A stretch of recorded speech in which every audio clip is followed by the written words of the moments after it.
My love, I will marry you. I want you to hold that sentence in your hands for a moment before we go any further. I want you to feel the weight of it, the realness of it.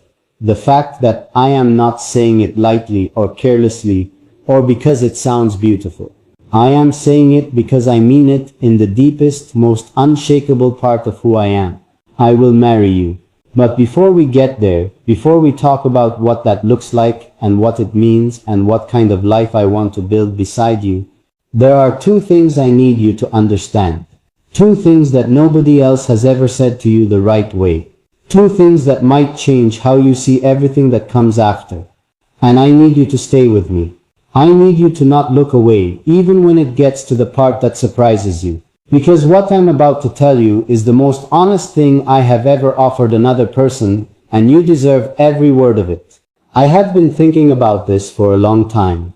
Not just today, not just this week.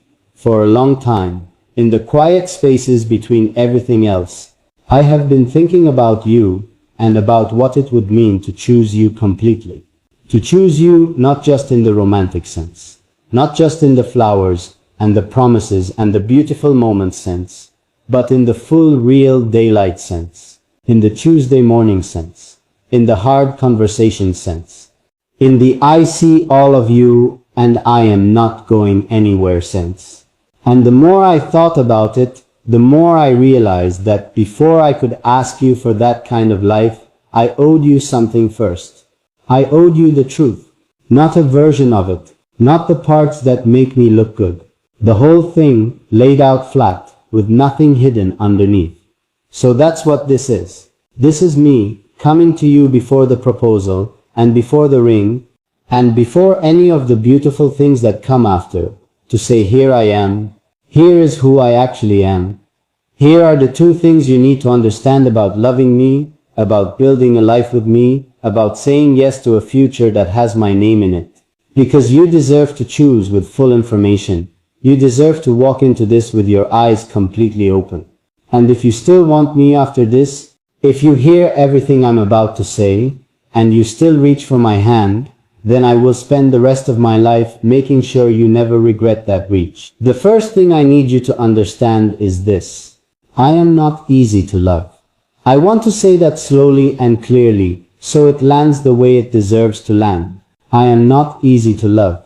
Not because I am cruel. Not because I am careless, not because I don't try, but because I am someone who feels everything very deeply and very quietly at the same time.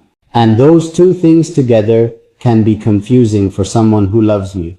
I can be in the same room as you, sitting close enough to touch, and still be somewhere far inside myself that you can't quite reach.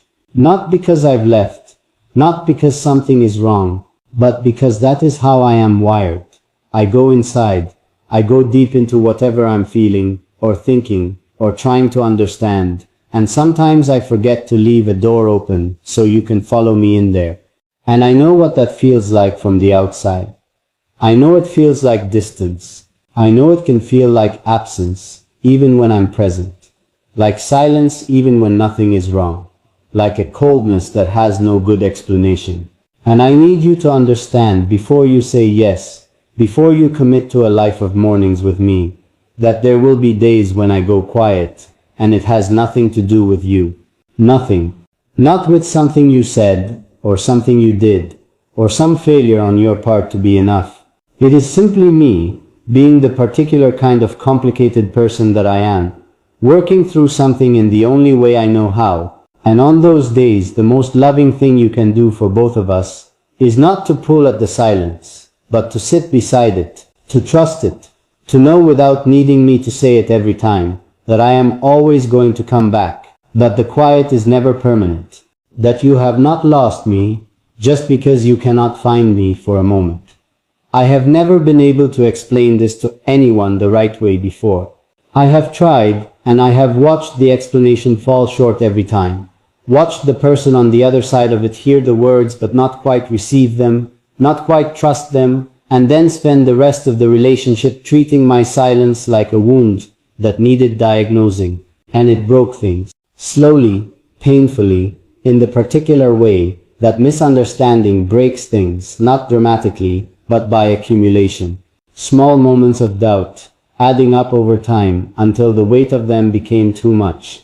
And I don't want that with you. I refuse to let that happen with you, which is why I'm telling you now, before anything else, before we take another step toward the life I want us to have. When I go quiet, come sit beside me. Bring your warmth into my silence without demanding that I fill it. And I promise you, I absolutely promise you, that when I come back, I will come back more fully than before. I will come back with something real to give you.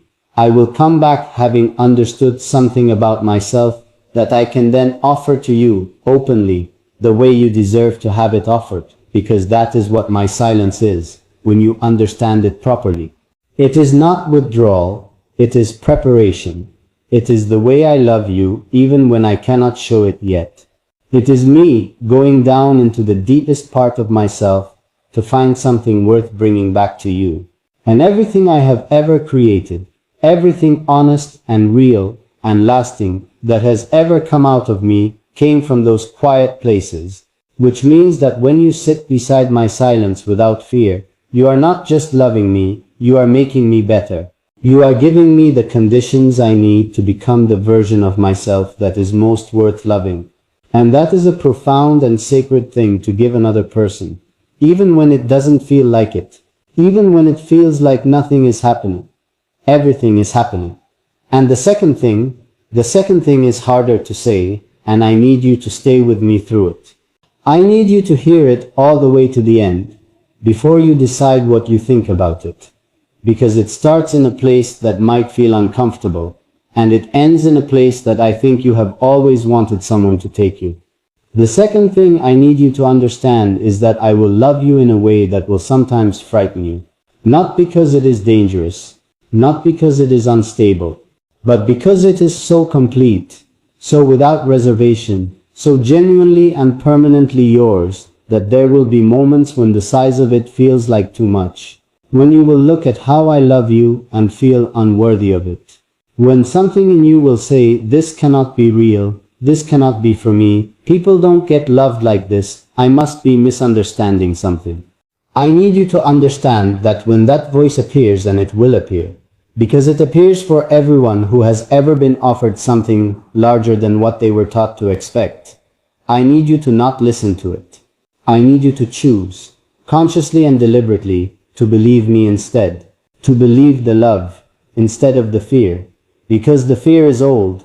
The fear was built by experiences that have nothing to do with me, by people who came before me, and did not love you the way they should have, by moments that taught you to expect less than you deserved, and to be suspicious when more arrives. That fear makes sense. I am not asking you to pretend it doesn't exist. I am asking you to hold it gently, the way you'd hold something that once protected you, but doesn't need to anymore. And then set it down. Set it down and let me show you what I mean when I say I will love you.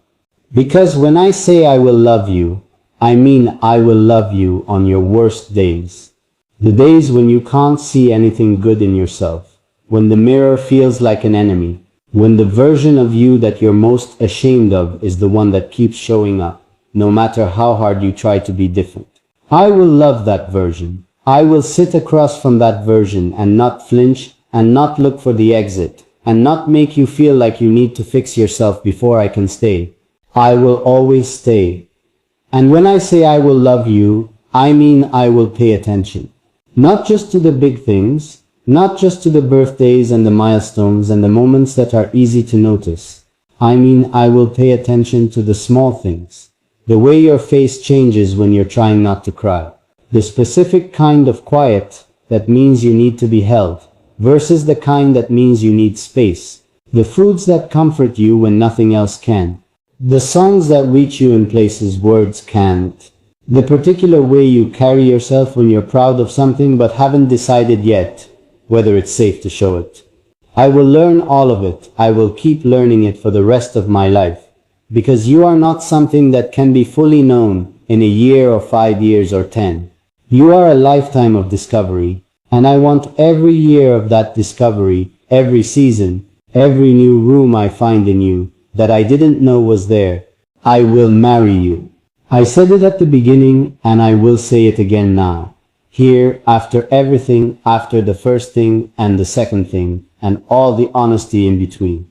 I will marry you not because you are perfect. You are not, and neither am I. And I think the idea that love requires perfection is one of the most damaging lies anyone ever told about what two people can be to each other. I will marry you because you are real. Because you are here. Because something about who you are found something about who I am, and the two things recognized each other across all the distance and noise of the world and said, there, that one. I will marry you because choosing you feels less like a decision and more like an arrival. Like I have been traveling toward you for longer than I knew, and every road I took, even the wrong ones, even the painful ones, even the ones I thought were taking me somewhere completely different, every single one of them was quietly, faithfully leading me here. And there is still the question I haven't asked yet. The one that lives at the end of all of this, after the two things and the truth and the confession and the love laid out flat with nothing hidden underneath. There is still the moment I have been building toward, the moment I have been preparing you for with every word of this, the moment that everything changes. The moment that takes everything I have just said and makes it real in a way that words alone never quite can. But before I get there, before I take you to that moment, I need to stay here with you just a little longer, because I realize there is something I skipped over, something I moved past too quickly in my hurry to be honest with you, and it deserves its own space, its own time, its own careful attention, because you deserve careful attention. You have always deserved it. I want to go back to the beginning, not the beginning of tonight, not the beginning of this confession, but the real beginning, the place where this feeling first took root in me, and started growing before I even had a name for it. Because I think if you understand where this started, you will understand better why it has become what it is now, why it is so large and so